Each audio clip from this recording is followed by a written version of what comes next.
ایک یہ پوچھا تھا کہ کیا نیک مردہ کا دل بھی قبر میں شروع میں نہیں لگتا، پھر آہستہ آہستہ لگتا ہے؟ دیکھیں ایسا مسئلہ نہیں ہے. ہم لوگ موت کو بہت ہی زیادہ عجیب و غریب، چونکہ ہم نے چند باتیں سنی ہوتی ہیں عذابات کے بارے میں اور دیگر چیزوں کے بارے میں، تو ہم سمجھتے ہیں شاید مرنے کے بعد بہت ہی سخت معاملات ہیں.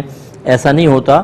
جو نیک آدمی ہوتا ہے وہ تو اپنی موت کے وقت ہی اللہ تعالیٰ چونکہ پردے ہٹا دیتا ہے، وہ حضرت ملک الموت علیہ السلام کو بڑی خوبصورت شکل میں دیکھتا ہے، پھر جنتی نعمتیں اس کے پاس لائی جاتی ہیں، ہزاروں فرشتوں کو اس کو پروٹوکول ملتا ہے، اس کی روح کو 7ویں آسمان حتیٰ کہ عرش الہی تک پہنچایا جاتا ہے، وہ سجدہ ریز ہوتی ہے، اور پھر اللہ تبارک و تعالیٰ اس کی روح کو قبر میں لوٹانے کا حکم ارشاد فرماتا ہے.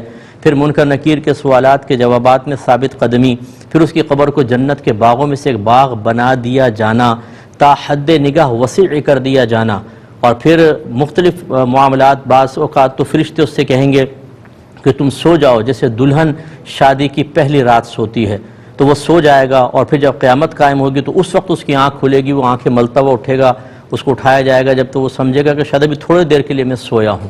اسی طرح کوئی شخص ایسا ہوگا کہ جس کا عمل اس کے سامنے ظاہر ہوگا، ایک انسانی شکل میں بڑا خوبصورت ہوگا، تو وہ پوچھے گا کہ تو کون ہے؟ وہ کہتا ہے کہ تو مجھے نہیں پہچانتا، میں تیرا عمل ہوں، اب قیامت تک میں تیرے ساتھ رہوں گا.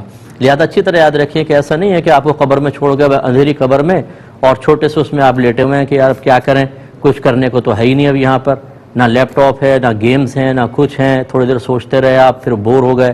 ایسا نہیں ہے بھائی جان. وہاں کی زندگی بہت ہی پیاری زندگی ہے، اور ایسی زندگی ہے کہ آپ کی روح بہت زیادہ آزاد ہو جائے گی.